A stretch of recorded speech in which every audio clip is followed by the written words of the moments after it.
উদ্ধারের জন্য মাননীয় প্রধানমন্ত্রীর সাহায্য কামনা করছি। আশা করি মাননীয় প্রধানমন্ত্রী আকুল আবেদন গ্রহণ করবে। ভাই, আপনারা এতক্ষণ ধৈর্য ধরে আমার বক্তব্য শোনার জন্য আপনাদের কাছে আমি কৃতজ্ঞ প্রকাশ করে শেষ করছি। আমি আশা করি সকলের প্রচেষ্টা আমি আমার সন্তানকে ফিরে পাবো। ধন্যবাদ ভাই।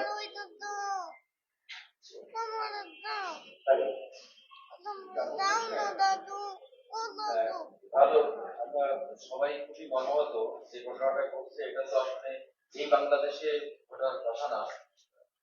আচ্ছা, আপনি বলছেন যে আপনার ছেলে ব্যবসা করতেন বা রাজনীতির সাথে জড়িত ছিলেন, আমরাও সেটাই জানি, অত্যন্ত সচেতন ভালো ছেলে। আপনার কোনো ব্যবসায়িক প্রতিপক্ষ বা কোনো শত্রুতা আছে কিনা, এটা একটু যদি বলতেন। বা কোনো সময় আপনাকে কোনো সময় হুমকি দামকি বা ব্যবসায়িক প্রতিদ্বন্দ্বিতা, ব্যবসায়িক শত্রুতা আপনার সাথে ইতিপূর্বে এই ধরনের কোনো ঘটনা ঘটছে? দেখেন ভাই, এই শহরটা আমাদের খুলনা শহর ছোট্ট একটা শহর, আপনারা জানেন। আপনারা এই শহরে আমাদের চেয়ে ভালো, আপনাদের পদচারণা সারা শহরে। তো শহরের মানুষের সাথে চলাফেরার ক্ষেত্রে অনেক সময় অনেকের সাথে কথা হয়, অনেক সময় কথা কাটাকাটি হতে পারে। কিন্তু আমি জানা মতে আমার সাথে আপনারা নিজেরাও একটু ফাইন্ড আউট করে দেখতে পারেন যে আমার সাথে কোনো ব্যবসায়ী মহল বা কোনো ব্যবসায়ী, আপনারা জানেন যে আমি কখনোই কোনো রাজনীতির প্রেক্ষাপটের সাথে সম্পৃক্ত না। আমার কাছে সমস্ত রাজনৈতিক দল একই প্ল্যাটফর্মে আমি দেখার চেষ্টা করি। এখন পর্যন্ত আমি এইভাবে দেখে আসছি, যেহেতু আমি কোনো পলিটিক্যাল সম্পৃক্ত নই এবং আমার সাথে যে কারোর কোনো সংঘাত আছে এরকম আমি মনে করি না। কখনো কোনো ফোনে হুমকি বা মেসেঞ্জার হোয়াটসঅ্যাপে কোনো ধরনের বার্তা কোনো কিছু গত মানে কিছুদিনের মধ্যে কোনো আজ করতে পেরেছেন কিনা, অথবা আপনার সন্তানের চলাফেরা, আপনার সন্তান কাদের সঙ্গে কথোপকথন করছে, এগুলো নিয়েও কখনো সন্দেহ মনে হয়েছে? আমার অ্যাকচুয়ালি ভাই এগুলা নিয়ে আমি কখনো চিন্তাও করিনি। আর আমার ছেলে সবসময় যে কোনো ব্যাপারে আমার সাথে সর্বোচ্চই শেয়ার করতো, কিন্তু আমি এই ব্যাপারে সুজনের সাথে ওই সময় মোবাইল ফোন ছিল কিনা? না, শুধু ওই নামাজ পড়তে যাওয়ার সময় গতানুগতিক, অন্যদিনও নামাজ পড়তে যাওয়ার সময় মোবাইল ফোন, ঘড়ি বা চশমাটা নেয় না। যেহেতু এটা চশমা নিলেও চশমা খুলে রাখা লাগে, বা ঘড়িটা হয়তো হাতে থাকে, ঘড়িটাও নেয় নাই। ওই দিনকার মোবাইল ফোনটাও নেয় নাই।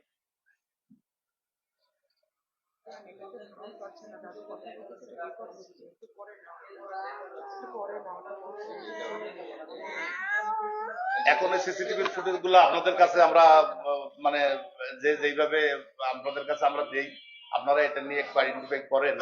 যেই পর্যন্ত আমরা সিসিটিভি, পুলিশ আমাদের লোক ছিল এবং পুলিশের সহযোগিতায় একটা সিসিটিভি এক জায়গায় আনতে গেলে আমি যদি সরাসরি যাই আমাকে কেউ দেখাবে না। পুলিশের লোক গেলে তখন হয়তো তারা সহযোগিতা করে। আমরা যেই পর্যন্ত পাইছি এখন 5ই আগস্টের পরে কিন্তু একমাত্র আমার বাসায় যে সিসিটিভি ফুটেজটা আছে এটা সর্বত্র ক্লিয়ার পাবেন। খুলনা ক্লাবের সিসিটিভি ফুটেজটাও আপনি ভালো একটা ক্লিয়ার পাবেন না। আর তারপরে যেগুলো আছে সবই আবছা আবছা। তবে তার ভিতরে যেহেতু পুলিশ লাইনের সিসিটিভি ক্যামেরায় আমরা যেটা দেখছি ওটা ক্লিয়ারই দেখছি, বেরোয় যাচ্ছে। ইনকামিং আউটগোয়িং দুইটাই আমরা সুন্দরভাবে আমরা ওইটাকে দেখছি। কিন্তু মসজিদ থেকে বেরিয়ে যাওয়ার পরে ডানে গেল কি বামে গেল, ডানেই গেছে, কিন্তু তারপরে আমরা সিসিটিভি ফুটেজে কোনো আইডেন্টিফাই করতে পারি নাই, বা পুলিশ আমাদেরকে যেটুকু বললো আর কি।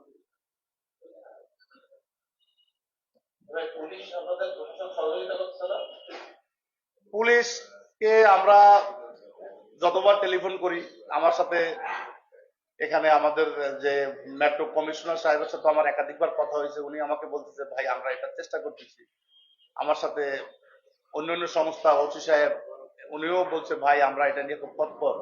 এখন কে কতটুকু তৎপর, কিভাবে কি করতেছে এটা তো ভাই এটা আপনারা জানেন ভালো, যেহেতু আপনাদের সাথে এগুলা সম্পৃক্ত থাকে বা আপনারা থানা বিশেষ যান, আপনারা ভালো জানেন আর কি।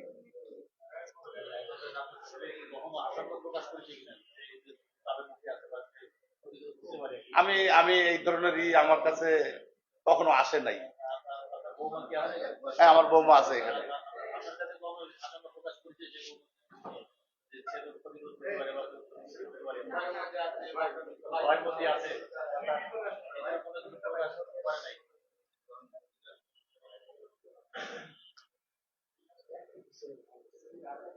যেহেতু আপনি ব্যবসা করেন, বড় ধরনের কোনো ব্যবসায়িক লেনদেন ব্যবস্থা আপনার বা কারো কোনো সন্দেহ আছে কিনা আপনি?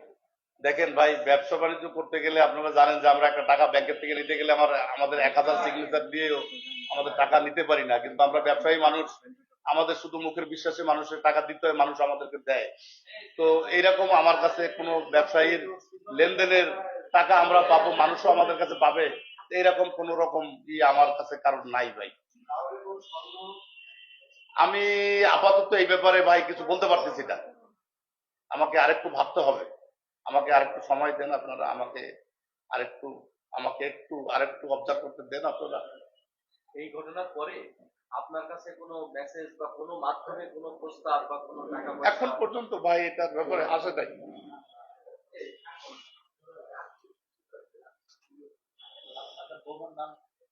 আমার বউয়ের নাম নাবিলার রহমান।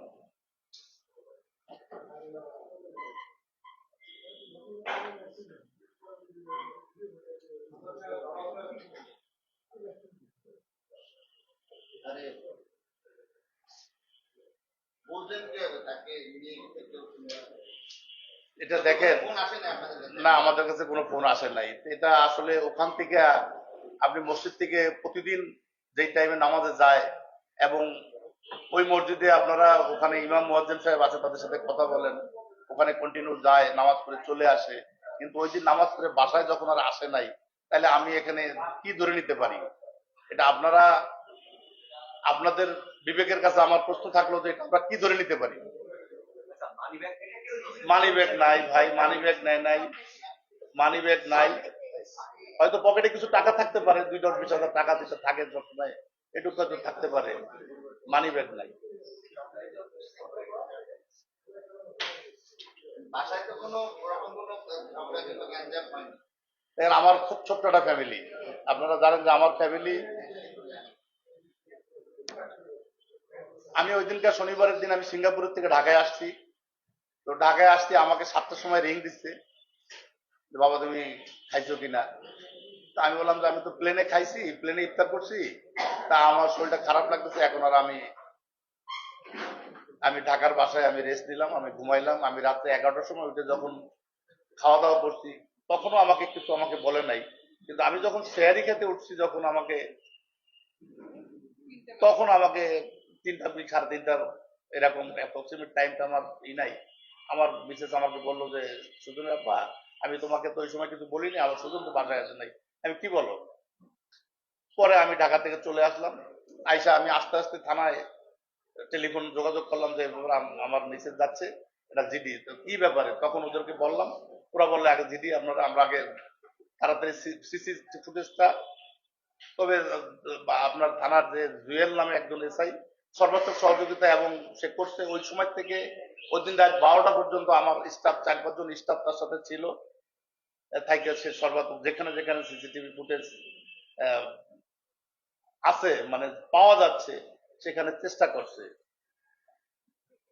এখন থানার আমি গতকালকে ওসি সাহেবের সাথে কথা বললাম, ওসি সাহেব আজকের আমি রিং দিইনি, ওসি সাহেব আমাকে বললো ভাই আমরা ওই দিন থেকে এই পর্যন্ত আমাদের কিন্তু নিদ্রা নাই, এটুকু আমাকে বললো। আমরা চেষ্টা চালাচ্ছি, যেহেতু তার কাছে কোনো মোবাইল নাই, আমরা ম্যানুয়ালি আমাদের কাজ করতে হচ্ছে, একটু সময় লাগবে। ফরমালি প্রেস কনফারেন্স তো করলেন, জি মিজান ভাই হচ্ছে আমাদের সর্বদল শ্রদ্ধেয় একজন মানুষ। জি আপনি প্রেস ক্লাবে এমনি এসে আমাদের সাথে কানেক্টেড, জি কোথায় কি হচ্ছে বা জি কোনো আল্লাহ না করুন যদি কোনো খুদে বার্তা বা কোনো মেসেজ পান, জি তাহলে আপনি এমনি এসে আমাদের কিন্তু মেসেজটা দিয়ে দেন। আমরা এই ব্যাপারটা প্রচন্ড আন্তরিক, কথা বুঝছেন?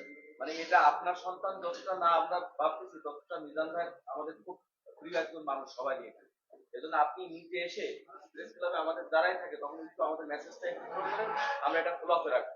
না, আপনারা সাংবাদিক ভাইরা, আমি আবারও আপনাদের কাছে অনুরোধ করব, যেহেতু এই শহরে কোথায় কি হয় এবং সারা বাংলাদেশের খোঁজ খবরই আপনারা রাখেন, আমি কথা বলতে পারতেছি না, আমি আবেগ আপ্লুত হয়ে তারপরও আমি আপনাদের সামনে প্রশ্নের জবাব দেওয়ার জন্য মানসিক প্রস্তুত হয়ে আমি আসছি আজকে। আপনাদের কাছে আমার অনুরোধ, আপনাদের মাধ্যমে যেন ভাই এই মেসেজগুলা, সত্য মেসেজগুলা ভাই, সত্য যে সেটা যাক ভাই, অসত্য কিছু না যায়, কেউ যেন কোনো রকম অসত্য কিছু করার চেষ্টা না পায়, এটা আপনাদের কাছে জোর হাত ধরে আমার অনুরোধ।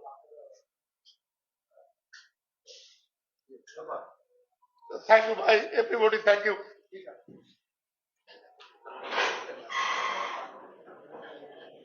আমি